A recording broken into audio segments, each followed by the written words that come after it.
Hello students, good morning to all. Stay home and be safe. So students, हमारा class third का chapter number third मैं आज start करने जा रहा हूँ, रोमन नंबर। चैप्टर नंबर 2 तक हमने लास्ट वीडियो में कर दिया था।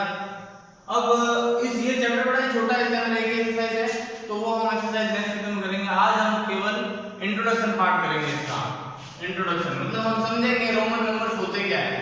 रोमन नंबर समझने के लिए जिन नंबरों को हमें पहले समझना चाहिए वो सारे मैंने नोट डाउन कर दिया है और उसको मैं वन बाय वन बताऊंगा आपको। केवल इन्हीं नंबरों को आपको याद रखने की आवश्यकता है, बाकी बीच वाले नंबर को आपको याद नहीं रखने की कोई आवश्यकता नहीं है, वो आपको ऑलरेडी याद हो जाएंगे। देखिए कैसे। नंबर वन को ये तो सिंपल नंबर लिखे मैंने यहाँ, ये नंबर है, इनका रोमन नंबर मैं यहाँ लिखूंगा। उसी टाइप से यहाँ पे ये नंबर है, इनका रोमन नंबर यहाँ लिखूंगा। इन नंबरों का रोमन नंबर इनके इस तरफ लिखूंगा, ठीक है। वन को रोमन में एक डंडी लिखते हैं ना, इस तरह से एक डंडी लगाते हैं। वन को रोमन में एक डंडी लगाते हैं, ठीक है। हमें सीखने के लिए पहले पता चलता है एक तो 1 और 5 को क्या कहते हैं? 5 को कहते हैं बी और 10 को क्या कहते हैं? एक्स। पहले हम सिंपल इतना ही देखते हैं, ठीक है। कोई भी चीज जो है वो 3 बार से ज्यादा रिपीट नहीं होती, ये भी याद रखना। जैसे कि ये 1 है, 1 को हम एक डंडी लिखते हैं, उसी तरह से 2 को हम 2 डंडी लिखते हैं, उसी तरह 3 को हम 3 डंडी लिखते हैं। फिर अब 4 को 4 डंडी मत कर देना, क्योंकि मैंने क्या कहा अभी कि कोई भी चीज 3 बार रिपीट होती है, तो ये जो एक सिंगल डंडी है वो 3 बार रिपीट हो चुकी है। इसका मतलब इसको और आगे नहीं दोहरा सकते, 4 बार नहीं कर सकते। तो 4 के लिए हम 4 डंडियां नहीं लगा सकते हैं। 4 बनाने के लिए पहले हमें 5 सीखना पड़ता है। 5 को क्या लिखते हैं? v, ठीक है। 5 को v लिखते हैं और 4 क्या है? 5 से एक कम है। 1 को हम कैसे लिखते हैं? 1 को 1 डंडी। तो हम पहले v 5 बनाएंगे, यानी कि v 5 बनाएंगे। अब अगर कोई चीज कम है, यानी कि यहाँ तो एक कम है ना, कम होता है तो हम उस चीज उस जो नंबर है उसके पीछे लिखते हैं। जैसे हमने 5 लिखा उसके पीछे लिखेंगे हम, और अगर ज्यादा होता तो आगे लिखते हैं। तो 5 में कितना कम है? 4। 1 कम है, 1 के लिए हम एक डंडी लगाते हैं, तो हम v के पीछे एक डंडी लगा देंगे, तो ये हमारा 4 बन जाएगा। क्योंकि ये एक कम है, 5 से एक कम है, इसलिए 5 के पीछे आया। 5 से 6 क्या है? एक ज्यादा है, तो v के आगे एक डंडी लग जाएगी। 5 और 1, 5 और 1 कितने हुए? 6। 5 तो ऐसे लिखते हैं, 1 ऐसे लिखते हैं, और ये ज्यादा है इसलिए आगे लगा। 4 कम था इसलिए पीछे एक डंडी लगी। इस तरह से हमें सीखना है। इसी तरह से 7 क्या है? 5 में 2 ज्यादा होता है, तो 5 6 7। उसी प्रकार 8 बनाएंगे, 5 6 7 8। अब ये 3 बार रिपीट हो गया 1, देखो यहाँ पर भी। इसका मतलब ये नहीं कि 9 में आप घर पे 4 बार डंडी लगा दो, 4 बार तो कोई चीज रिपीट होगी ही नहीं, ये तो ध्यान रखिए आप, मान के चलिए। 9 बनाने के लिए आपको 10 सीखना पड़ता है। 10 मैंने आपको बता ही दिया, 10 को क्या कहते हैं? x। अब 9 क्या है? 10 में एक कम, तो मैंने क्या कहा था जब कम होता है तो पीछे डंडी लगती है, तो ये बन गया 9। और 11 क्या है? 10 में एक ज्यादा, तो 10 और 1 11।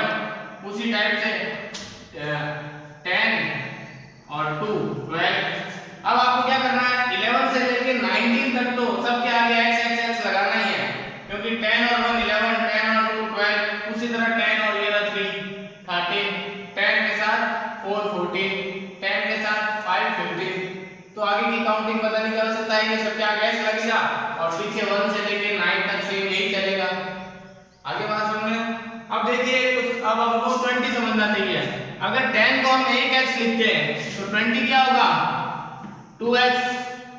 उसी तरह 30 होगा 3x। अब x देखो 3 बार रिपीट हो चुका है। मैंने क्या कहा? कोई भी चीज 3 से ज्यादा रिपीट नहीं होती, तो 3 बार हमने रिपीट कर दिया। इसका मतलब 40 के लिए हम 4x नहीं लगा सकते। 40 के लिए हमें 50 सीखना पड़ेगा। 50 को बना लिखते हैं रोमन में l। 50 को रोमन में l कहते हैं। अब 40 क्या है? 50 से 10 कम है, तो हम पहले 50 लिखेंगे। अब 10 कम है तो 10 को हम कैसे लिखते हैं? 10 को हम x लिखते हैं। 1 तो कम नहीं है, 1 कम था तो 5 से तो हमने पीछे 1 लगाया था, लेकिन इस बार 50 से 40 10 कम है, तो 10 को तो x कहते हैं, तो 50 के पीछे हमें x लगाना पड़ेगा, यानी कि 50 से 10 कम, तो 40 बन गया। तो 40 को xl कहते हैं, कहने का मतलब 50 में से मैंने पीछे 10 लगाया, इसका मतलब 10 कम हो रहे हैं, तो 50 से 10 कम होती 40 होता है। उसी तरह 50 में 10 जोड़ने से 60 होता है, तो l के आगे हम x लगा देंगे। 50 और 10 60। वैसे ही 2x लगाएंगे, 2x 50 और 20 70। 50 और जो 30 बनाया था हमने 50 और 30 80। अब 3 बार रिपीट हो गया तो फिर हम 4 बार तो कर नहीं सकते, 90 नहीं बना सकते इस तरह से। 90 के लिए हमें 100 लिखना पड़ेगा। 100 को हम लिखते हैं सी, रोमन लैंग्वेज में 100 को कहते हैं सी, ठीक है।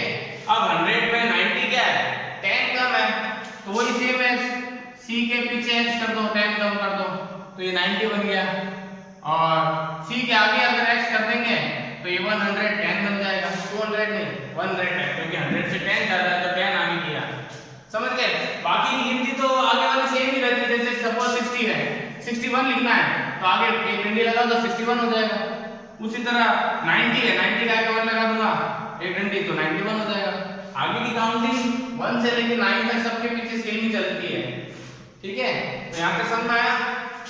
100 को सी कहते हैं, तो 200 को क्या कहेंगे, डबल सी, 300 को ट्रिपल सी।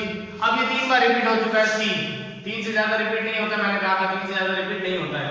तो उसी तरह हमें 400 नहीं करना है 4 बार सी, हमें 500 सीखना है। 500 को कहते हैं डी, क्या कहते हैं 500 को रोमन में, 500 को रोमन में डी कहते हैं। अब 500 से 400 कितना कम है, 100 कम है, तो हम पहले 500 लिखेंगे डी और 100 को क्या कहते हैं सी, तो पीछे लगा देंगे सी, यानी कि 500 से 100 मैंने कम कर दिए सी, तो यानी कि 400 को कहते हैं सी डी। उसी तरह 600 को क्या कहेंगे, डी के आगे सी लगा देंगे 600, 500 और 100, 500 और 100 600।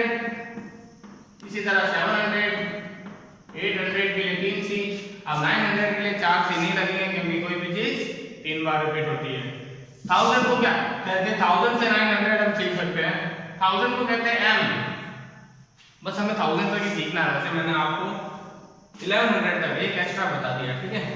तो 1000 को हम कहते हैं m, तो 1000 में 900 कितना कम है, 100 कम है, 100 को क्या कहते हैं c, तो यहाँ पे आगे लग जाएगा c, तो 900 को कहते हैं cm और 1000 को m।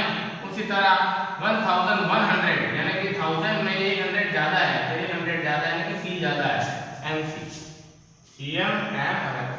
तो ये होते हैं मेन नंबर्स। इनको अगर आप याद कर लोगे तो आपको मतलब 1 से लेके 1000 तक रोमन नंबर याद हो गए, कोई दिक्कत वाली बात नहीं होनी चाहिए, ठीक है। तो ये काम आप करेंगे क्लासरूम में, ये जो इंट्रोडक्शन पार्ट मैंने समझाया है। और आपका होमवर्क मैं दे रहा हूं कि आपको 1 to 100 right in Roman numeral, ठीक है। आपको रोमन लैंग्वेज में जो रोमन मैंने बताया, रोमन नंबर में 1 से लेकर 100 को लिखना है। रोमन लैंग्वेज में कैसे लिखते हैं तो आपको सिखा तो दिया ही है, तो 1 से 100 तक का काम आपका होमवर्क रहेगा, ओके। बाकी का क्लास में आज के लिए इतना ही, इसकी एक्सरसाइज यही है, वो नेक्स्ट वीडियो में करेंगे। तब तक के लिए थैंक यू फॉर वॉचिंग।